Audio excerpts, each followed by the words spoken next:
안녕하세요. 주식 쇼스트라이크의 황동석입니다. 2월의 첫 거래 코스피 지수는 하락 마감했습니다. 이번 주만큼 날씨만큼 과연 국내 증시도 추울까요? 오늘 주식 쇼스트라이크에서는 한 주간의 증시 시장 전망해보고요. 지난 시간에 이어서 나이스한 종목 골라보는, 또 배워보는 방법 알아보겠습니다.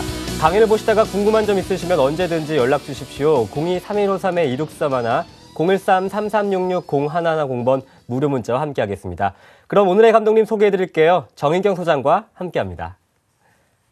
초보 투자자도 세 가지 원칙만 지키면 이길 수 있다. 원칙을 지키고 추세를 따르는 매매. 거래에서 실패해도 원칙을 지켰다면 이긴 것이다. 다시 돌아온 정의경의 리얼 베이직 시즌2. 초보 투자자의 이기는 매매 원칙 바로 공개됩니다.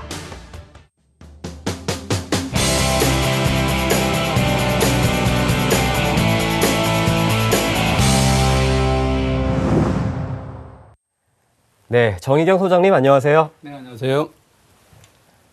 네, 오늘 코스피가 하락 마감했습니다. 미국 다우지수는 5년 만에 최고치를 눈앞에 두고 있는데 국내 증시는 3일간 연속 하락. 소장님은 어떻게 시장 보셨고 이번 한 주간 어떻게 대응하면 좋을까요? 네, 차트를 보면서 말씀을 드리겠습니다. 네. 오늘 하락을 나타났지만 지난주는 여기 색깔로 보시다시피 빨간색으로 나타나는 양봉을 나타냈습니다. 그래서 전주 대비 0.57% 상승을 해서 잠시만 보겠습니다. 지난주 1957.79로 끝났습니다. 하지만 이 소폭의 상승폭은 전체적인 미국이라든가 일본이라든가 유럽의 상승폭에 비해서 너무나 미미하기 때문에 오히려 디커플링이라는 얘기가 나올 정도로 이 상승폭에 대한 아쉬움은 컸습니다. 그러면 왜 이렇게 우리나라만 유독 이렇게 상승폭이 작았느냐? 물론 그거는 여기 나타나다시피 외국인의 수급적인 악재에 비롯되어 있습니다. 그리고 이 수급적인 악재는 단기간에 끝나는 것이 아니라 앞으로도 6월 말 7월 첫째 주까지 계속 나오겠다는 그 악재가 있기 때문에 전체적으로 이 악재가 계속될 수 있다는 점 때문에 수급적인 요인에 의해서 저희의 상승폭은 다른 나라들과 달리 디커플링하고 있는 경향이 꽤 큽니다. 지난주에 제가 말씀드렸습니다. 이렇게 하락이 될 때 어느 부분에서 지지된다라면 그 지지에 바탕을 해서 상승으로 갈 수도 있지만은 그게 지지되지 못하고 하락을 한다라면 이 하락은 급락을 할 수도 있다고 제가 얘기 드렸습니다. 다행스럽게도 지난주 차트를 본다라면 이 색깔로 보이는 오렌지 색깔이 보이는 이게 일목균형편상에서 기준선인데 주간 차트가 지난주 2주 연속으로 이 기준선을 지지받고 있는 형태를 보이고 있습니다. 그래서 전체적으로 투자 참가자들이 바로 급락으로 나타나기보다는 전체적으로 지지를 하고 있다. 지난주 같은 경우에도 국민연금이나 기관 투자자들이 소폭 매수에 참가하고 있는 분위기. 그래서 외국인의 매도는 나오고 있지만 그거를 받쳐주고 있고 지금쯤이라면 매수를 해도 되지 않을까 이러한 투자자들의 대립하는 형태가 나타나면서 주간 차트에서 기준선이 지켜지면서 하락이 나타나지 않고 있습니다. 그런데 전체적으로 기술적 패턴을 보면 이렇게 하락이 나타났다가 반등이 나타나는데 이 반등이 제가 지난주 말했던 대로 이슈를 봤을 때 FOMC 회의라든가 전체적인 미국의 지표로 의해서 상승으로 갈 가능성이 크다. 지표는 좋게 나올 가능성이 크다. 그런데 그 지표가 좋게 나오는데 우리의 시장이 상승 쪽으로 돌이키지 못한다라면 오히려 그 다음 주가 이번 주가 되겠죠. 이번 주는 전체적으로 하락으로 전환될 가능성이 크다. 그래서 오히려 더 위험하다고 얘기했습니다. 그래서 상승으로 전환한다라면 지난주에 이 상승의 힘이 시장에 참가하는 모든 분들한테 이렇게 반등이 크게 나올 수 있다는 신호를 줘야 되는데 전체적인 것에 비해서 상승의 폭이 작았다는 것은 이번 주에 하락으로 갈 가능성이 크다라는 걸 오히려 시장에서 보여주고 말았습니다. 그래서 전체적으로 보면 지난주에서는 이렇게 주간 차트에서 기준선을 지켜낸 형태가 됐고요. 일간 차트로 본다면 단기적으로 일간 차트를 보겠습니다. 일간 차트에서는 일목균형표상으로 볼 때 이 스냉스팬 2에 해당되는 52 전체 구간소에서 이 평균값에서 지지되는 형태, 이 구름대에서 지켜졌습니다. 하지만 이 구름대로 오늘 다시 들어왔기 때문에 이번 주 내내 구름대를 하락으로 이탈하느냐 아니면 지지받고 올라가느냐 그런데 앞으로의 그림으로 봤을 때는 형태로 봤을 때는 이탈할 가능성이 꽤 큰 불안정한 모습이 보이고 있습니다. 게다가 이슈로 볼 때 이번 주에 북한의 핵실험이 이번 주에 나타날 가능성이 크다라는 이슈로 시장에서 하락 쪽에 대한 우려가 더 크다고 볼 수 있겠습니다. 그래서 수급이라든가 차트로 볼 때는 이번 주는 전체적으로 부정적으로 봐야 됐고 이 부정적인 것들이 일간 차트에서 아까 거기 말했던 구름대에서 지켜지느냐 그리고 주간 차트에서는 이 1950으로 대표되는 주간의 기준선이 이번 주에도 지켜질 수 있느냐가 핵심이 됩니다. 만약에 이번 주 종가에서 이 기준선을 이탈했을 경우에는 이제 주간 차트에서는 상승세가 지지되기보다는 하락 쪽으로 투자를 하려고 하는, 배팅을 하려고 하는 투자자들이 더욱더 추가하게 됩니다. 그래서 하락 쪽으로 힘을 받을 거고 그 하락의 폭은 이 구름대로 보이는 1920, 1930까지 하락할 수 있다는 점을 주시하면서 여러분들이 시장을 지켜봐야 됩니다. 그리고 이슈로 보면 전체적으로 지난주에 제가 한번 다시 분석을 해보면요. 지난주에는 시장이 상승할 수 있는 기회가 굉장히 많았습니다. 그리고 그 기회는 전체적으로 예상이 가능했고요. 그래서 미국 FOMC 회의와 미국의 어떤 경제적 지표들이 예상을 하기에도 굉장히 좋게 나올 것이다. 그리고 그 좋게 나오는 지표를 이용해서 FOMC 회의에서 경기 부양의 기조가 유지되고 있다는 이 완화되는 언저만 하더라도 시장은 상승적으로 갈 수 있다라고 예상을 했습니다. 그런데 저희의 예상대로 이런 것들은 나타났습니다. 거기에 바탕으로 해서 미국의 다우지수는 14,000을 돌파하는 강한 모습을 보여줬습니다. 그럼에도 불구하고 시장은, 국내 시장은 수급적인 악재가 있기 때문에 참가자들이 호재보다는 악재에 대해서 더 민감하게 반응을 하고 있는 형태를 보이고 있습니다. 그래서 대표적으로 보면 미국의 4분기 GDP 증가율이 마이너스가 나왔습니다. 이 마이너스는 2009년 2분기 이후에 처음 마이너스가 나타났기 때문에 시장에서는 마이너스 쇼커로까지 표현이 되고 있습니다. 하지만 그 내부적으로 보면 재정 지출의 감소 부분만 제외한다면 1.2% 성장입니다. 그래서 민간이라든가 소비 부분은 오히려 성장했음에도 불구하고 재정 절벽으로 대표되는 미국의 재정 지출이 감소하면서 마이너스가 나타났던 겁니다. 그래서 미국 시장에서는 오히려 내부로 볼 때는 이 마이너스는 그다지 우려되지 않다. 오히려 이게 1.2%의 민간 부분 성장이 아직도 지속되고 있다고 생각하기 때문에 시장에서는 다우지수는 상승 쪽으로 됐는데 국내 시장은 오히려 언론을 통해서 이러한 마이너스 쇼크를 또 크게 받아들였습니다. 시장에 참가하고 있는 메이저들이 하락을 이용해서 수익을 추구하겠다는 투자자들이 많아지면 호재보다는 악재를 이용하는 부분이 많다고 생각됩니다. 그래서 지난주는 이러한 미국 쪽에서 호재보다도 악재가 오히려 시장에서는 더 깊이 받아들이고 있다. 그렇게 분석이 되고요. 미국 기업 실정도 마찬가지입니다. 이러한 것들, 특히 페이스북이 오히려 기대치보다 훨씬 좋은 실적이 나왔음에도 불구하고 이러한 것들은 미국 시장에만 머물고 국내 시장으로 전파가 되지 않고 있다. 그렇게 판단됩니다. 전체적으로 우리 인근에서 가장 영향을 미치는 중국의 1월 PMI도 50.4로 예상을 부합을 했습니다.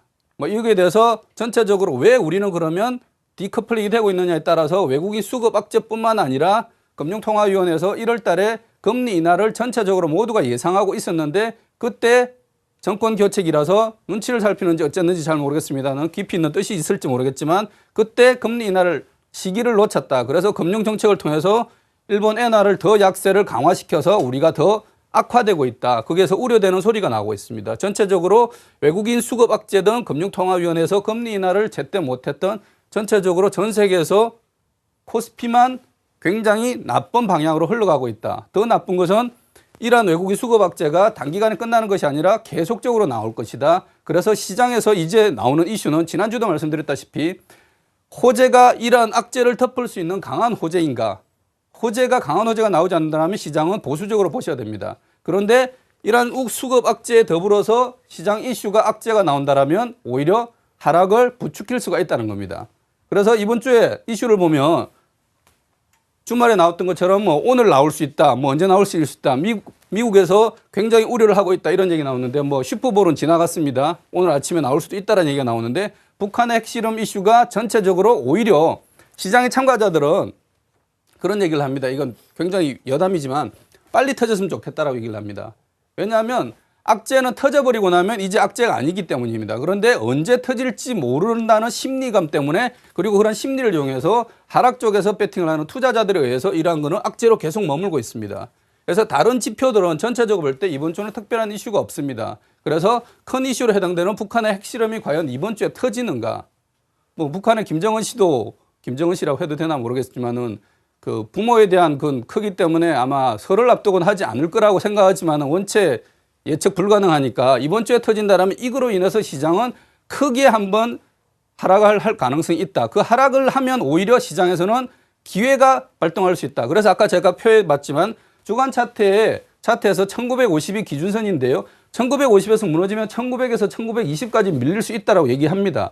그러면 차라리 한 번에 다 밀려버리면 그 다음은 오히려 저가에서 매수할 수 있는 기회로 생각하는 투자자들이 들어올 수가 있습니다. 그런데 이렇게 언제 터질지 모르는 계속 악재가 이어지면 조금씩 악재가 쏟아지면서 시장이 하락하는 것은 시장에 오히려 힘을 더 나쁘게 하기 때문에 더 나쁜 형태를 나타냅니다.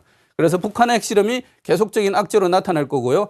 이번 주가 아니지만 전체적으로 이번 달 내내 악재로 평가되고 있는 부분이 국제시장에서는 두 가지가 있죠. 하나는 미국의 재정 절벽이 작년 연말에 넘어갔는데 여전히 예상 감축에 대한 협상을 2월 달 내로 해야만 전체적으로 해결이 될 수 있다라는 미국의 예상 감축에 대한 협상. 그래서 예상 감축이 시장이 감내할 수 있을 정도인지 아니면 또 다른 악재로 인해서 경제적인 정책적인 이유로 주식시장에 더 불안감을 조성할지 그러한 것들이 미국 금융시장을 아래쪽으로 끌어내릴 수 있는 악재로 2월 달 내내 작용할 수 있다는 게 있고요. 그리고 유럽 쪽에 보면 이태리 총선이 25일 정도에 있는데 이태리 총선을 통해서 오히려 좀 강성의 우익 쪽에 되는 총리가 나타나서 지금까지의 전체적인 유럽은행이라든가 그 미국의 이러한 전체 국제금융시장 안정을 위해서 했던 조치들을 다 이제는 그리스처럼 우리도 안 하겠다라고 한다라면 전체적인 국제금융시장을 불안하게 만들 겁니다. 아까도 말했다시피 뭔가 일이 터지는 것이 악재가 아니라 시장을 불안하게 만드는 것이 시장에서는 굉장히 악재로 작용할 겁니다. 그래서 이번 주 전망은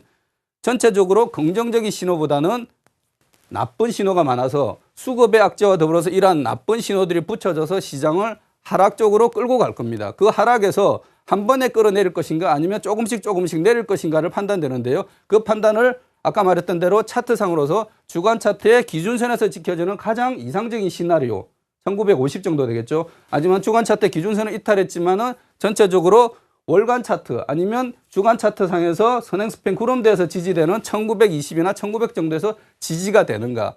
그것이 이번 주에는 굉장히 지켜봐야 될 지수적인 판단입니다. 네. 그럼 본격적인 강의를 들어보고 싶은데 오늘 어떤 내용 배우게 되나요? 이제 이번 주는 지난주까지 6주차에 걸쳐서 리얼 베이직 매매법에 대해서요. 기본적인 뼈대를 배워왔고요. 오늘은 여기에 대해서 살을 붙이는 의미로 리얼 베이직 차트에서 이용하고 있는 보조지표, 그중에서 일목균형표에 대해서 초보 투자자라도 전체적인 일목균형표에 대한 다는 모르더라도 이것만은 핵심은 알아야 된다는 부분만 뽑아서 여러분에게 가르쳐 드리도록 하겠습니다. 그래서 먼저 지난주에 배웠던 나이스 종목 자동 검색기 만드는 부분을 다시 한번 리뷰를 해보고요. 그 다음에 일목균형표에 대해서 리얼 베이직 매매 투자자들이 꼭 이것만 알아야 된다는 부분을 배우도록 하겠습니다. 나이스한 종목을 찾아볼까요? 네. 자, 2013년 첫 강의 때, 1월 첫 강의일 때 이 책을 설명하면서 짐 콜린스라는 분을 설명드렸습니다. 책들 아시겠죠? 뭐 Good to Great, 좋은 기업을 넘어 위대한 기업으로. 짐 콜린스가 평범한 기업에서 위대한 기업으로 성장된 기업들을 조사를 하면서 위대한 기업으로 가는데 변화할 수 있는 촉매로 만들었던 것은 어떤 사업을 할 것인가에 대한 선택 부분이 아니고요. 어떤 사업을 하지 말 것인가에 대한 선택을 잘한 기업이 위대한 기업이 됐다는 겁니다. 말이 약간 어렵지만요. 주식 투자도 마찬가지라고 저는 생각합니다. 주식 투자에도 어떻게 해요? 어떤 종목을 투자할 것인가가 아니고 어떤 종목은 투자하지 말 것인가에 대한 결정을 잘하는 분이 성공적인 투자라는 겁니다. 그래서 나이스 종목을 발굴하는 방법도 어떤 종목을 할 것인가가 아니라 어떤 종목을 버릴 것인가 합니다. 어떤 종목을 투자하지 말 것인가를 선택하는 기준으로서 나이스를 했죠. 이번 3번 반복인데요.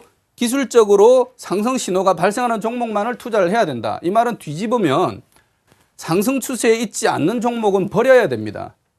코스피와 코스닥에 1,800여 개의 종목이 있는데요. 그 종목들은 여러분한테 모두가 구애를 하고 있습니다. 제가 그 강의 초도에 주식 투자는 연애라고 얘기했습니다. 너무 한 종목에 결혼을 하지 말라고 그러고 연애를 하라고 그랬습니다. 자, 연애를 하는데요. 코스피와 코스닥에 1,800여 개의 종목이 여러분한테 구애를 하고 있습니다. 여러분은 행복한 분들입니다. 언제 어디 가서 1,800개가 나를 사랑해달라고 나를 선택해달라고 하는 기회를 받겠습니까? 그 좋은 기회에서 여러분들은 연애할 대상을 뽑아야 됩니다. 어떤 대상이요? 최소한 기술적으로 우월해 보이는 상승 추세에 있는 종목을 제외한 나머지는 일단은 버려야 됩니다. 그래서 상승 추세에 있는 종목만을 내가 선택을 하고요. 이 상승 추세에 있는 종목들 중에서 기본적으로 수급적으로 외국인 기관이 매수를 하는 종목만 해야 됩니다. 뒤집어서 개인들만이 사는 종목은 버려야 됩니다. 최소한 이러한 상승의 추세를 만드는데 주도를 했던 것은 외국인과 기관이 한 종목만을 내가 선택을 해야 됩니다.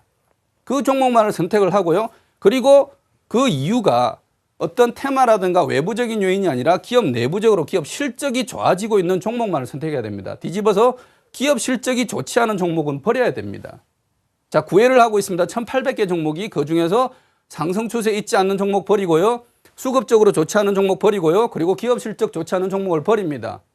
그렇게 해서 버려도 남아있는 종목은 운명이겠거니 생각하면서 그 대상자와 연애를 하십시오.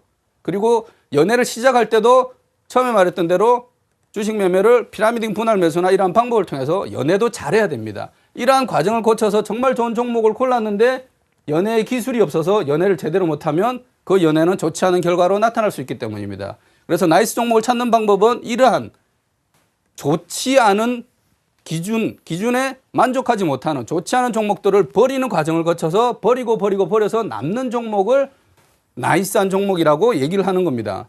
그래서 지난주에 그럼 나이스한 종목을 하는데 탑다운 방식으로 업종을 분석하고 상승 추세 있는 업종에서 또 종목을 찾아내는 이 긴 과정이 너무나 힘들다. 그리고 실제로 코스닥에 보면 전체적으로 업종과 달리 개별 종목으로 가는 종목이 있기 때문에 종목만을 먼저 나이스한 종목을 찾고자 하는 분들을 위해서 나이스한 종목을 찾아내는 자동 검색기를 만들어 드렸습니다.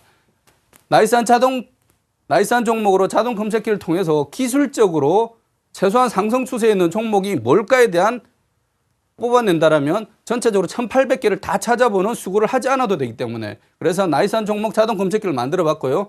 제가 지금부터 천천히 다시 한번 리뷰를 하겠습니다. 제가 이 화면을 띄워놓고 리뷰를 하는 이유는 여러분이 이 화면을 다시 보기를 통해서 보실 때 일시정지를 통해서 여러분이 HTS에 실제로 한번 적용을 해보시라고 제가 천천히 말씀을 드리겠습니다.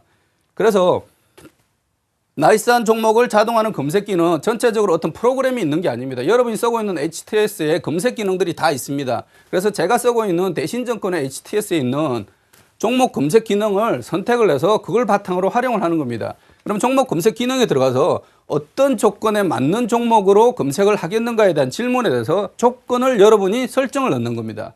그래서 제가 여기에 대해서는 대상 지정을 코스닥에 있는 종목으로 제안을 했고요. 그리고 기본적으로 코스닥에 있는 많은 그 1,000여 개의 종목 중에서 최소한 시가총액이 1,000억 원 이상인 종목으로 기본적으로 시가총액이 1,000억 원 이상인 종목으로 대상을 제안을 한 겁니다. 이렇게 대상을 제안한 후에 매매 신호가 저희 리얼베이직에서 쓰고 있는 매매 신호는 뭐 3가지고요. 크게 나누면 2가지입니다. 일목균형표와 삼선 전환도를 쓰고 있습니다. 그것이 좋은 부분도 있지만은 왜 그걸 쓰냐 하면요. 단순해야 됩니다. 제가 첫 번째 했듯이 왕초보를 하면 아주 뛰어난 것을 쓰는 것이 아니라 나한테 맞는 단순하지만은 내가 정말 믿고 따를 수 있는 그 신호를 바탕으로 해야 됩니다. 그래서 그러한 신호로서 선택한 것이 삼선 전환도와 일목균형표입니다. 그래서 일목균형표에 있는 매매 신호에서 조건을 넣을 때 매매 신호 기타 지표 일목균형표 들어가는데 이거는 조금 이따 다시 한번 볼 거니까요. 들어가면 일목균형표가 있는데 최소한 어떤 것이 상승 추세가 시작이라고 저희가 보냐면요. 저희는 일목균형표의 기준선을 돌파하는 것이 일단은 나타나야 된다는 겁니다. 아까 주간 차트에서 제가 코스피가 주간 차트에서 계속 2주 연속 지지되고 있다고 말씀드렸습니다. 그만큼 투자자들이 주간 차트에서 기준선에 대한 굉장히 의미를 보는 겁니다. 그래서 반대로 이 추세에서 저 추세로 추세를 전환하는 건 최소한 기준선은 바뀌어져야 된다는 겁니다. 물론 거기에 덧붙여져서 기준선의 방향이 내가 상승을 볼 때는 기준선이 상향으로 갔으면 좋겠지만 기준선이 상향이 나타났을 때 들어가는 거는 굉장히 늦습니다. 그래서 최소한 오늘의 종가가 기준선을 돌파를 했을 때 특히 저희가 보는 건 일간 차트가 아니고 주간 차트니까요. 주간 차트에서 종가가 기준선을 돌파를 하는 거를 최소한 상승 돌파의 신호로 보는 겁니다. 그래서 상승 추세의 신호로 보는 거는 일목균형표의 기준선을 돌파하는 조건을 넣고요. 이 상승을 하는 것들이 그냥 일목균형표 상으로만 나타나는 것이 아니라 다른 보조지표인 삼선 전환도에서까지 상승 전환으로 돌아섰다라면 이 추세는 더욱더 강하게 갈 수가 있습니다. 그래서 일목균형표의 기준선을 돌파하고 삼선 전환도의 상승 전환이 같이 이루어진 종목을 선택을 한다면 이 상승 추세는 눌림목은 있을 수 있지만 추세는 계속 이어질 수 있다고 보기 때문에 이 상승 추세가 시작됐다라고 저희가 판단하는 겁니다. 그래서 삼선 전환도를 상승 전환할 때 조건을 넣을 때는요. 하나는 바꿔주셔야 될 것이 바로 이번 주에 일목균형표와 삼선 전환도가 같이 되지 않을 가능성이 큽니다. 그래서 일목균형표를 중점으로 해서 기준선을 돌파를 하되 최근에 일목균형표에서는 최근이라고 얘기하는 것이 단기적 흐름이 9개입니다. 그래서 9개 이내에 삼선 전환이 상승으로 전환된 종목, 하락에 있지 않는 상승으로 전환되어 있는 종목을 선택을 한다면 이 조건을 바탕으로 종목을 검색했을 때 리얼 베이직에서 말하는 기술적으로 상승 추세가 시작된 종목이라고 판단을 하는 겁니다. 그래서 이러한 조건을 넣고 나서 이 조건을 저장을 하셔서 여러분이 필요한 이름으로 한다면 그것이 여러분이 만들 수 있는 나이스 종목 자동 검색기라는 겁니다. 자, HTS 실제로 한번 보겠습니다. 여기 보시면요. 위쪽에 쭉 보시면 기능들 중에서 차트 검색이 있습니다. 차트 검색에 들어가시면 중간점 아래 보면 종목 검색 전문가용입니다. 초보가 아니고 전문가용입니다. 전문가용에 들어가면 이렇게 있을 때 왼쪽 윗부분에 글이 작아서 안 보이겠지만 여러분 HTS에 실제로 보면 조건을 설정이라는 게 있습니다. 그래서 이 조건 설정을 누르시면 여러분이 조건을 넣을 수 있습니다. 아까 그래서 제가 화면에 봤던 대로 대상 지적을 클릭하시고 거기서 코스닥 종목으로 제한을 하면 이렇게 코스닥이 나타납니다. 그리고 두 번째에서 기본 정보에서 재무 분석에서 기본 정보에 시가총액이 제한을 두는 겁니다. 이 시가총액은 처음에 100만 원 이상이라고 되어 있기 때문에 이 100만 원을 바꿔주면 됩니다. 어떻게 해요? 10만 100만 원이라고 하면 그게 1000억 원이 되겠죠. 이렇게 1000억 원 이상으로 제한을 두는 겁니다. 그래서 수정을 해주셔갖고 넣어주시고요. 그러면 조건 2개가 들어간 겁니다. 대상이 제한을 됐고요. 그 상태에서 이제 매매 신호를 저희가 넣습니다. 매매 신호에서 많은 것이 있겠지만 저희가 쓰는 거는 이 기타 지표에 있는 일목균형표와 삼선 전환들 쏘기 때문에 일목균형표를 클릭을 했을 때 여기에 첫 번째 나오는 것이 일목균형표에 저희가 매매 신호를 보는 신호들은 많습니다. 이렇게 쭉. 그중에서 과감하게 첫 번째인 일목균형표 기준선 돌파를 선택을 하시고요. 최소한 일목균형표 기준선 돌파라는 것은 이론적으로 골든크로스, 일목균형표에서는 호전이라고 얘기하는 전환선이 기준선을 상향 돌파하는 것을 매매 신호라고 봅니다. 하지만 이거보다도 더 공격적으로 전환선보다는 종가가 기준선을 돌파하는 것을 저희가 매매 신호의 시작으로 봅니다. 그래서 이렇게 종가로 바꿔주고 수정을 눌러줍니다. 그리고 저희가 보는 거는 일간이 아니고 주간 차트이기 때문에 주간으로 대상을 바꿔줘서 다시 한번 수정을 눌러주면 주간 차트에서 일목균형표의 종가가 기준선을 돌파를 하는 것을 매매 신호로 보는 겁니다. 그리고 다시 한번 더 이 기타 지표에서 삼선 전환들을 클릭을 하셔서 2가지가 있는데요. 지금 상승 전환을 했느냐 아니면 최근에 상승 전환을 했느냐를 봤을 때 최근에 상승 전환한 삼선 전환도 연속 발생을 눌러주시고요. 그리고 여기에서 신호 발생 범위가 일봉 이내로 되는 이번 주가 아니라 최근 단기간 이내에 이루어졌느냐로 해서 구봉 이내로 바꿔주시면 전체적으로 되는 겁니다. 이렇게 만든 후에 조건을 저장을 하시면 됩니다. 조건 저장, 여기 중간쯤에 조건 저장 있죠. 그래서 조건 저장 버튼을 눌러주시면 여러분이 원하는 이름을, 파일 이름을 넣고 리얼 베이직 이렇게 넣고 저장을 하시면 여러분 보시면 요 밑에 사용자 저장 조건에 리얼 베이직 조건이 나오는 겁니다. 그래서 매주 제가 주간 차트에 종가라 보기 때문에 금요일이 끝났을 때 개인 투자자 여러분들이 전업 투자자가 아니더라도요. 개인의 업무를 마치고 금요일 종가가 나오고 나면 주말 시간에 조금만 시간을 내서 이거를 클릭을 하시면 됩니다. 그러면 리얼 베이직을 이렇게 클릭을 하시면 여기에 해당되는 종목이 코스닥이 나옵니다. 코스닥에 1000여 개 종목 중에서요. 이 단순한 조건을 넣었더니 고작 3개밖에 안 나옵니다. 지난주 방송을 했기 때문에요. 지난주 방송을 듣고 이거 만드신 분 계신가요? 저희가 운영하는 네이버 카페 RB투자연구소 보면 매주 저는 금요일 종가 나오면 거기에 바탕으로 해서 이렇게 올립니다. 그래서 지난주 실전 예를 보면요. 지난주에는 코스닥에 있을 때 3개 종목이 떴습니다. 이거는 월요일에 뜨는 종목이니까요. 이 종목을 제외하고 보시면 지난주에 떴던 종목은 3개가 떴습니다. 여러분한테 확인을 시켜드리기 위해서요. 지난주에는 어떤 종목 떴냐면요. 여기 나와 있죠. TCK 인피니트 헬스케어, 미디어 플렉스, 코스닥의 3개 종목이 N신호가 발생을 했습니다. 자, N신호 무려 1000여 개 종목에서 3개를 제외한 나머지 997개 종목을 여러분은 과감히 버렸습니다. 이번 주에 나한테 나이스하다고 선택된 종목은 3개입니다. 그럼 이 3개 끝이냐면 이 3개를 바탕으로 해서 I와 C를 바탕으로 봐야 됩니다. 그것도 별로 어렵지 않습니다. 그래서 이렇게 TCK 지난주에 보면 이렇게 상승 전환하면서 기준선을 돌파하는 모양 보이죠?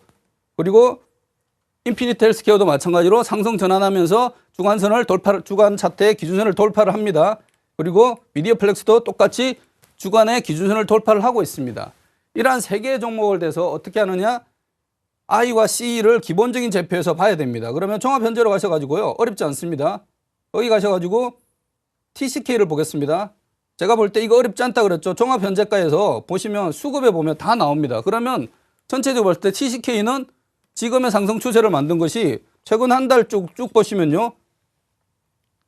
눈에 띄는 것이 이쪽 부분에 나타나고 있죠. 여기 보시면 10만 주 가까운 20만 주 가까운 것이 기관에서의 매수를 통해서 1월 말 부분에 이 TCK의 주가를 끌고 있다. 그래서 TCK의 수급에서는 외국인은 모르겠지만 기관이 매수를 주도하고 있다라고 해서 내 응원군이 있다라고 I가 나쁘지 않나라고 판단할 수 있는 겁니다. 하지만은 인피니트 헬스케어를 보겠습니다. 인피니트 헬스케어 쭉 보시면 기관 외국인의 외국인 매도만 보이지 기관의 매수에 기관과 외국인의 매수가 보이지를 않습니다.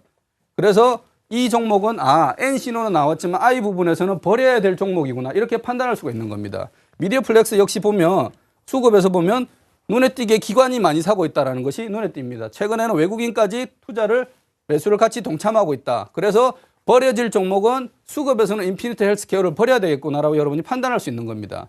그리고 마지막으로 기업 실적은 이 재무에 봤을 때 TCK를 보겠습니다. 그럼 살아남은 TCK와 미디어플렉스를 봤을 때 TCK의 재무적인 분석을 보면 제가 주로 재무적 분석을 볼 때는 이 이익의 전가율입니다. 그런데 최근에 보시면 작년 연말에는 TCK는 성장을 했지만 이번 분기 들어서는 꾸준히 안 좋습니다. 태양광 쪽에 있다 보니까 전체적으로 시장 업황 때문이기도 하지만 기업 전체적으로 이익이 나빠지고 있습니다. 이익이 나빠지고 있는데 왜 기술적인 신호가 나올까요?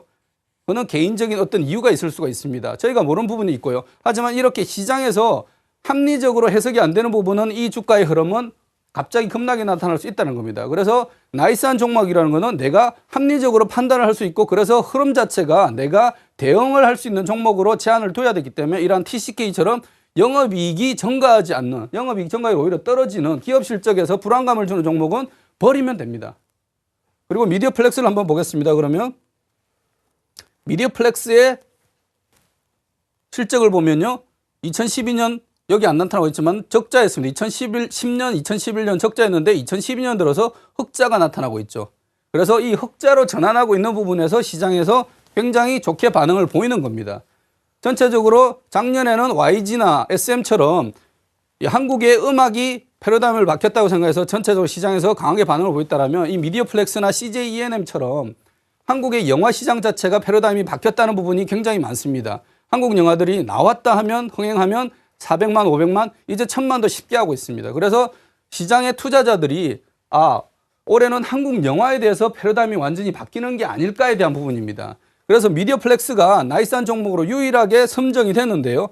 차트를 한번 보시면 미디어플렉스의 주가 차트는 기본적으로 이 주간 차트에서는 상승이 시작되는 것처럼 보입니다.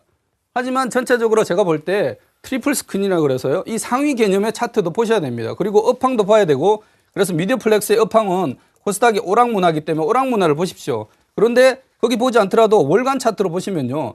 미디어플렉스의 주가는 과거에 굉장히 하락을 보였지만 일본식 차트로 좀 바꾸고 보겠습니다. 거래량을 제외하고 굉장히 예전에 높았던 것이 하락을 했고요. 이 하락이 꽤 긴 시간 동안 됐다가 최근에 상승을 되고 있습니다. 주간 차트에서는 이제 막 상승하는 것처럼 보이지만 월간 차트에 볼 때는요. 이 흐름이 굉장히 중요한 의미입니다. 상승에서 마지막 저항선이라고 얘기할 수 있는 구름대의 상당, 선행스팬 2에서 지금 저항대가 걸려 있습니다.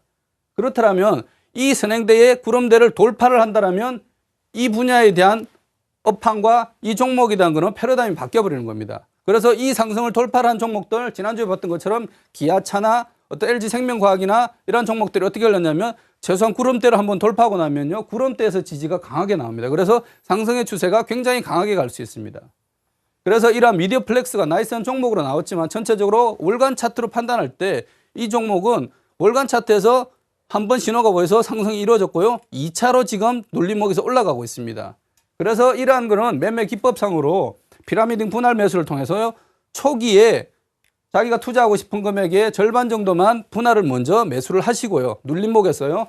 하지만 이 눌림목에서 매수한 것이 성공을 해서 지난번에 봤던 월간 차트의 전 고점이 얼마였냐면요.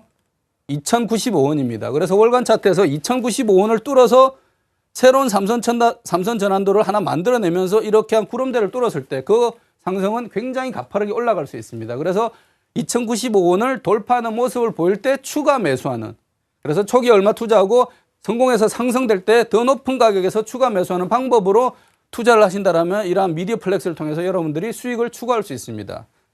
그래서 실전으로 이렇게 지난주에 나왔던 3개 종목을 바탕으로요, 기술적 신호에서 상승 추세에 나오는 종목, 그리고 그 종목에서 수급이 받쳐지고 이렇게 실적이 받쳐지는 종목만을 선택을 한다면 그 많은 것에서 버려지고 남아서 이렇게 선택이 됐다면 내가 이 종목은 운명이겠거니 하면서 이 종목에 들어가는 겁니다. 그래서 이제 이 종목과 연애를 시작해야 되는 거고요. 연애를 시작했으면 연애의 기법이 필요하듯이 매매의 기법도 필요합니다. 그래서 매매의 기법상 눌림목에서 들어가는 것이고 그 눌림목에서 한 번에 사랑을 다 주는 것이 아니라 이러한 종목은 언제 턴할지 언제 변심할지 모르기 때문에 분할을 해서 일단 사놓고요. 내 마음을 받아주고 내 파트너가 더 성장하는 모습을 보인다면 더 많은 사랑을 추가적으로 하는 그러한 기법을 이용해서 더욱더 큰 수익을 낼 수 있다라고 말씀을 드리겠습니다. 자, 지난주 강의를 이렇게 전체적으로 정리를 했고요. 이번 주는 이 6주에 걸쳐서 리얼 베이직 매매에서 쓰는 나이스 종목을 검색하고 이 나이스 종목을 검색한 후에 어떻게 매매를 하고 하는 전체적인 리얼 베이직 매매에 대한 뼈대를 배우는 시간을 가졌습니다. 그래서 전체적인 살은 몰라도 이러한 방법을 통해서 종목을 찾아내고 종목을 찾았으면 이러한 분할 매수와 피라미딩 방법을 통해서 수익을 낼 수 있는 이러한 기초적인 것들은 배웠습니다. 그래서 이번 주부터는 뼈대를 배웠으면 그 뼈대 안에 살을 채워야 됩니다. 왜 살을 채워야 되냐면 뼈대만 갖추고 있을 때는 시장에서 내가 생각했던 기본적인 것 외에 다른 변동이 나타났을 때는 대응을 못합니다. 그래서 살로 차 있어야 춥던 덥던 어떤 변수에 대해서 적절히 대응을 할 수 있기 때문에 더 많은 내공을 쌓기 위해서 살을 배워보는 시간을 하겠습니다. 그래서 리얼 베이직 차트에서 사용하고 있는 주요 보조지표 많지 않습니다. 전체적인 보조지표가 엄청 많죠. 그중에서 저희가 쓰고 있는 삼선 전환도와 일목균형표를 배워볼 거고요. 그리고 나아가서 이동평균선의 시간 개념도 시간이 되면 같이 배울 겁니다. 그래서 오늘은 일목균형표에 대해서 먼저 배워보겠습니다. 아시다시피 일목균형표라는 거는 뭐 한 달짜리, 뭐 6개월짜리 이렇게 긴 시간의 강의가 있고요. 투자자들이 굉장히 많이 배우고자 합니다. 하지만 그걸 다 배우려면 저희가 시간이 모자라겠죠. 그래서 가능하다면 1주, 2주, 1, 2주에 걸쳐서 핵심만을 배워보도록 하겠습니다. 전체적으로 다 알 필요는 없으니까요. 저희가 투자자가 알아야 될 것들만 보면 되니까요. 자, 일목균형표의 기본적인 개념은 일본의 이치모코 산징이라는 한자로는 일목산인이죠. 이분이 주식을 거래하는데 1930년대에 개발한 지표입니다. 그래서 30년간 자기가 굉장히 많이 계속 개발해 나가면서 수익을 많이 냈죠. 그랬더니 그 주변에 있는 분들이 그거 좀 가르쳐 달라. 이제 밖으로 발표해라. 참 일본답습니다. 30년간 자기 혼자 쓰다가 1960년대에 이거를 발표를 하게 됩니다. 그리고 지금 이 이치모코 산징의 손자 되는 분이 오히려 일목균형표의 전문가라고 나이 좀 드신 분인데 그분이 또 소개를 하고 있습니다. 그래서 계속 이어받고 있습니다. 단순히 하나의 지표가 아니라 이 지표를 통해서 전체적으로 볼 수 있다는 거죠. 전체적으로 볼 수 있다는 건 뭐냐면 일목입니다. 한눈에 모든 것을 볼 수 있다고 얘기하죠. 균형이라는 건 뭐냐면 시간 개념이 들어 있습니다. 그래서 과거의 모습과 현재의 모습과 미래의 모습의 시간이 전체적으로 대부분의 기술적 지표들이 후행성을 띠고 있습니다. 그래서 차트의 오른쪽은 어렵고 왼쪽은 누구나 맞출 수 있는 이런 기술적 지표들이 있는 반면에 유일하게 일목균형표는 과거와 현재와 미래라는 이 시간 개념이 전체적으로 같이 되어 있습니다. 저는 시간 개념을 뭐라고 얘기하냐면요. 아까 주식 차트는 연애라고 그랬습니다. 그래서 정말 마음에 드는 사람을 골랐고 연애를 하는데 시간을 일정 기간 투자를 했는데도 불구하고 그 사람이 나한테 마음을 열어주지 않습니다. 아니면 일정 기간 그 파트너를 성장시키기 위해서 투자를 했음에도 불구하고 그 파트너가 발전하지 못한다라면 과감하게 체인지를 해야 됩니다. 그래서 그러한 걸 위하는데 판단 기준이 뭐냐면 그 판단은 주가의 등락폭이 아니고요. 시간의 개념으로 판단을 하라는 겁니다. 그래서 시간 개념이 포함되어 있다는 겁니다. 그래서 일목균형표에서 가장 핵심 개념은 두 가지입니다. 하나는 주가의 움직임을 5개의 의미 있는 선을 통해서 구성을 하고 있고요. 그걸 바탕으로 해서 시간 개념이 포함되어 있다는 겁니다. 기억을 두 가지만 하시면 됩니다. 5개의 의미 있는 선, 시간 개념. 그러면 일목균형표가 뭐 제가 책 선전하는 것도 아닌데요. 장점이 어떤 장점이 있느냐 했을 때 보조 지표를 찾는 분들이 항상 이 세 가지에 대한 핵심을 가져야 됩니다. 질문요. 이 신호가 잘 맞는가? 신호가 잘 맞는가의 부분이 가장 중요하겠죠. 신호가 잘 맞지 않는다라면 아무리 좋다고 그래도 여러분들이 배우질 않을 거니까요. 이 신호가 일목균형표는 굉장히 잘 맞습니다.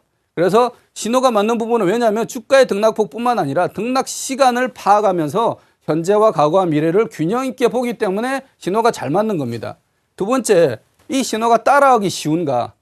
따라하기 어렵다라면 아무리 좋아도 저희가 그거를 내 매매 기법에 넣을 수가 없습니다. 하지만 일목균형표는 굉장히 따라하기가 쉽습니다. 이론적으로 내용은 굉장히 어렵고요. 그 형보로 들어가서 패턴도 어렵고 시간 개념도 어렵지만 여러분이 봐야 될 5개의 선을 판단하는 데 있어서는 굉장히 유리한 게 있습니다. 왜냐하면 일목균형표는 시간 개념을 그 주가의 등락폭을 중간값 개념으로 놓고 있습니다. 중간값은 최고값과 최저값의 절반입니다.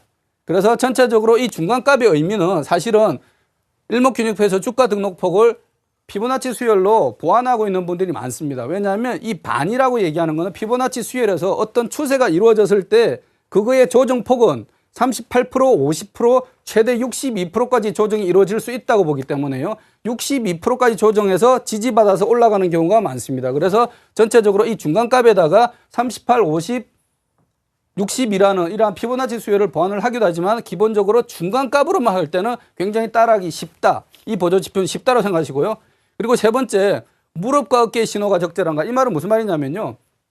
상승 신호가 나오는데 이 상승 신호가 너무 높은 데서 나와버리면 따라갈 수가 없는 겁니다. 그리고 손절할 수 있는 이탈 신호가 너무 낮게 나와버리면요. 그때 손절한다는 것은 너무나 손절폭이 큽니다. 오히려 그럴 때는 기술적 반등이 나타나니까 기술적 반등을 통해서 손절을 해야 됩니다. 그러한 신호들이 적절하게 나오는가의 부분입니다. 그래서 삼선 전환도가 제가 한 번 더 쓰고 있는데 삼선 전환도가 갖고 있는 가장 큰 단점은 삼선 전환도는 굉장히 쉽습니다. 하지만 무릎과 어깨 신호가 오히려 너무 높은 데 나거나 너무 낮은 곳에 납니다. 이러한 거에 대한 보완점으로서 일목균형표는 굉장히 적절합니다. 그래서 무릎과 어깨가 적절히 낮은 곳에서 무릎이 나타나고요. 적절히 높은 곳에서 어깨가 나타난다는 굉장히 큰 장점이 있습니다. 자, 이러한 장점을 바탕으로 그럼 구성이 어떻게 되어 있냐 했을 때 아까 말했던 대로 5개의 의미 있는 선을 여러분들은 꼭 넣으셔야 됩니다. 5개의 의미 있는 선을 할 때 전환선, 기준선, 후행스팬, 그리고 선행스팬 1, 2입니다.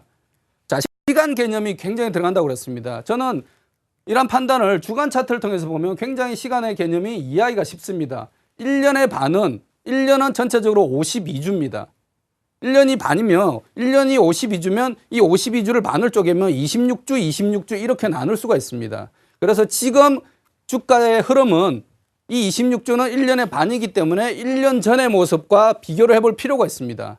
그리고 1년 후에 6개월 후에 이 차트가 어떤 모습을 질지 저항이 나타날지 지지가 나타날지는 또 볼 수 있는 겁니다. 그래서 전체적으로 이 일목균형표에서 구성해서 시간 개념으로 등장하는 것이 9기간, 26기간, 나중에 보이는 선행스팬에서 52기간입니다. 그래서 그러한 것이 나타나는 것은 최소한 26기간이라고 얘기하는 것은 주봉에서 볼 때 1년의 반입니다. 어떤 상승의 추세가 나타났다고 했을 때 그 상승의 추세는 최소한 1년의 반은 이어진다라고 보는 겁니다. 그리고 그 1년의 반의 3분의 1에 해당되는 9기간은 단기적으로 나타난다는 거죠. 그래서 상승의 추세도 그냥 이렇게 상승가는 게 아니라 상승했다 조정 보였다 상승가는 이러한 N자형 흐름을 나타낸다고 볼 때 이 큰 흐름에서는 26기간의 상승인데 단기적으로 볼 때는 상승과 조정과 또 상승이 나타날 수 있다는 그러한 형태가 나타난 겁니다. 그래서 단기적으로는 전환선이라고 해서 9기간 동안의 중간값을 단기 시세의 전환선을 보는 것이고요. 그리고 전체적인 중기 추세선으로 26기간의 중간값을 통해서 지금의 이 주가의 흐름이 상승의 흐름인지 하락의 흐름인지를 판단할 수 있다는 겁니다. 그리고 후행 스팬이라는 것은 지금의 주가를 26주 뒤로 보내는 겁니다. 주간 차트 기준에서요. 26D라고 얘기하는 건 뭐냐면요. 철학적 용어로 동양의 윤회가 있습니다. 그래서 현재의 모습은 지나간 과거의 미래 모습이라는 얘기가 있습니다. 그래서 계속적으로 반복이 되고 있다고 판단할 수 있고요. 아니면 과거의 내 모습이 굉장히 낮았는데 지금 상승했다라면 이제 어느 정도 탐욕을 버릴 수 있는 시간이라는 그러한 판단을 할 수 있는 겁니다. 그래서 과거의 모습과 비교를 해보기 위해서 후행 스팬을 뒤쪽으로 보내는 겁니다. 현재의 주가를 26주간 뒤로 보내서 그때의 주가와 지금의 현재의 주가를 보낸 거와 두 개를 비교했을 때 어떤 모습인가. 그래서 그 두 개가 극과 극으로 이루어져 있다 그러면 이거는 변화가 있겠구나라는 겁니다. 뭐 다이아몬드 형식이라고 마르모 형식으로 나타났을 때는 변화될 수 있다는 건데 기본적으로 이 현재의 모습이 지금 바로 나타나는 것이 아니라 지나간 과거의 어떤 영향을 통해서 지금 현재는 나타났다고 있는 모습입니다. 그래서 과거의 26주의 모습을 같이 봐야 되고요. 그리고 선행스팬 1과 2를 통해서 지금의 모습이 앞으로는 어떻게 지지가 될 건지 저항이 될 건지를 같이 판단을 해야 됩니다. 그래서 선행스팬 1은 전환선과 기준선의 중간값을 26기간 오른쪽 미래로 보내서 지금의 내가 이용하고 있는 이 전환선과 기준선이 미래에서는 어떻게 지지와 저항으로 나타날 것인가를 판단을 하는 겁니다. 그리고 선행스팬 2는 26기간이라는 6개월이 아니라 전체적으로 그 앞까지 포함해서 후행까지 포함한 전체 52기간, 그러니까 1년으로 해당되면 주간 차트에서 1년이 되겠죠. 52주에 해당되는 이 1년간의 주가 흐름의 중간값을 앞으로 6개월 뒤로 보내서 과연 6개월 뒤에 이게 지지대로 작용할지 저항대로 작용할지를 판단하는 겁니다. 그래서 9와 26과 52에 해당되는 아까 보셨다시피 지금 일간 차트에서 흐름은 이 52에서 지지되고 있는 모습이 되는 겁니다. 이 50에 지지되는 모습은 그 앞에 26과 52에서 상승 추세가 이어졌기 때문에 마지막으로 지지가 되는 겁니다. 그래서 이러한 선행스팬은 구름대라고 얘기하는데요. 현재의 모습이 과거에 영향을 받은 현재의 모습이라면 앞으로 미래도 이 현재의 영향을 받은 미래의 모습이 나타난다는 윤회의 바탕으로 해가지고 시간 개념이 나타나는 겁니다. 자, 이렇게 바탕을 통해서요. 한번 보면 간단하게 보겠습니다. 멀리 안 보고요. 그러면 종합주가 차트에서 보겠습니다. 종합주가에서 저희가 지금 최근에 큰 변화가 나타난 2008년 이후로 흐름을 보시면요. 어쨌는지 볼 수 있겠습니다. 보면 보이는 이동평균선을 다 없애보겠습니다. 이동평균선을 다 없애고 전체적으로 일목균형표만 하나를 띄웠을 때 봤을 때 일목균형표의 효과가 굉장히 나타납니다. 이 흐름상으로 해서 2008년에 리먼 브러스 사태 이후로 급격히 틀을 바꿔주는 형태가 나타나지만 이 형태의 모양이 어떻게 됐나요?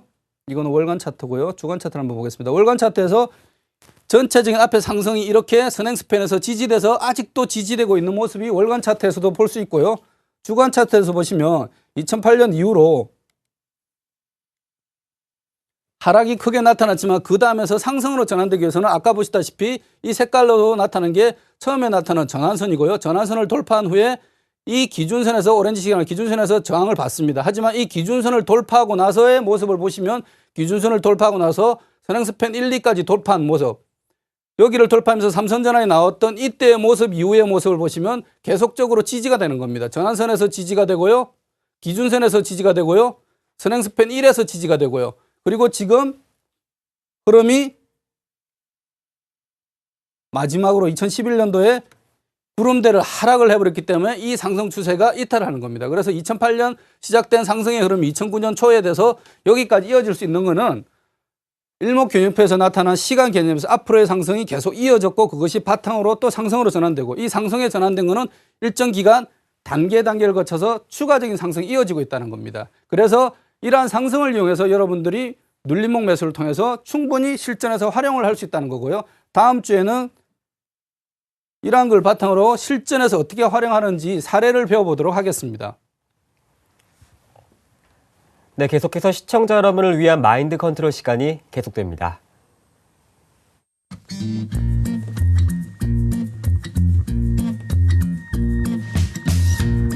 He's never been lonely.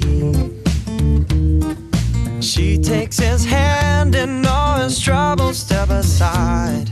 He's never felt like this before.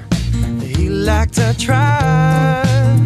Oh, let yourself in. It's all he's thinking about. Let yourself in.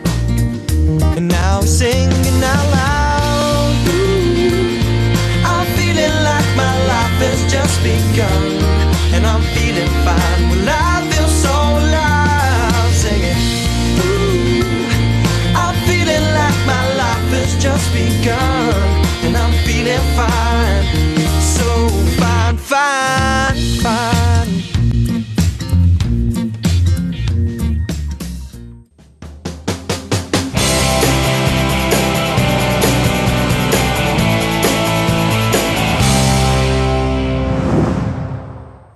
네, 우선 다음 주 강의 소개부터 부탁드릴게요. 예, 다음 주 강의는 네. 좀 전에 얘기 드렸는데요. 오늘 일목균형표에 대한 개념을 이해를 했다라면요. 종목들에서 일목균형표를 적용을 해서 어떻게 눌림목을 매수해서 활용을 할 건지 실전에서 활용할 수 있는 방법을 다음 주에 배워보도록 하겠습니다. 네. 끝으로 투자자 여러분을 위한 조언, 어떤 조언 또 준비하셨나요? 예, 제가 지난 시간에 성공적인 투자가 되기 위해서는 세 가지를 관리를 잘해야 된다고 그랬습니다. 그래서 세 가지 M이라고 해서 3M이라고 그랬습니다. 마인드, 메소드, 머니라고 그랬습니다. 성공적인 투자가가 되기 위해서는 마인드를 관리를 잘해야 되고요. 그리고 투자 기법을 관리를 잘해야 되고요. 그리고 자금 관리를 잘해야 됩니다. 이러한 세 가지 중에서 가장 중요한 것은 역시 마인드입니다. 시장에서는 심리적으로 안정을 갖지 않고서는 절대 성공적인 투자가가 될 수가 없습니다. 왜냐하면 주가의 흐름은 항상 흔들리는 깃발처럼 오르락내리락 움직이기 때문에요. 이 움직이는 주가의 흐름을 내 쪽에 끌어들여야 됩니다. 과연 내가 매수의 기회인가 아닌가. 그래서 심리에서 가장 중요한 의미로서 제가 이 이야기꾼님의 네이버 블로그에서 이 출처를 밝히면서 끌고 왔는데요. 여러분한테 도움이 될 것 같아서 그림을 연결해 드리겠습니다. 이 인디언 추장의 얘기죠. 인디언 추장님이 손자에게 얘기를 해줍니다. 네 마음속에는 항상 싸움이 있단다. 마음속에는 두 마리 늑대가 살고 있단다. 두 마리 늑대가 계속 싸우고 있는데 한 마리 늑대는 분노, 질투, 슬픔, 후회, 탐욕, 거만, 거짓, 열등감, 자만감, 허세를 먹고 산다 그럽니다. 굉장히 부정적인 것들만 먹고 사는 늑대가 마음속에 있고요. 그리고 또 한 마리는 사랑, 평화, 기쁨, 웃음, 희망, 성실, 친절, 관용, 진실, 열정을 먹고 산다 그럽니다. 굉장히 긍정적인 마음을 먹고 삽니다. 이런 두 마리씩 늑대가 싸우면 어떻게 될지 손자는 궁금합니다. 어느 늑대가 이길까요? 인디언 추장이 얘기를 합니다. 네가 먹이를 주는 놈이 이긴다는 거죠. 우리 마음속에는 두 마리 늑대가 다 있습니다. 누구나 긍정적인 마음과 부정적인 마음이 같이 싸우고 있기 때문에 그 마음속에서 내가 먹이를 주는 놈이 이깁니다. 여러분들이 주식시장에서 성공적인 투자가 되기 위해서는 철저하게 긍정적인 힘을 주는 긍정적인 마인드 쪽에 먹이를 주는 강제로라도 습관을 들이십시오. 그렇게 해야만 여러분이 주식시장에서 성공적인 투자가가 될 수 있습니다. 스스로 믿고 긍정적인 마인드를 가지는 투자가 될 때만 여러분이 성공적인 투자가가 될 수 있다는 것을 확신드리면서 오늘 강의 마치겠습니다. 네, 오늘 강의는 정인경 소장과 함께했습니다. 말씀 고맙습니다. 2월 4일 주식쇼 스트라이크였습니다. 오늘 내린 눈이 2월 적성량으로는 12년 만에 최고로 많이 내린 눈이라고 합니다. 내일도 감기 조심하십시오. 편안한 밤 보내시고요. 시청해주신 여러분 고맙습니다.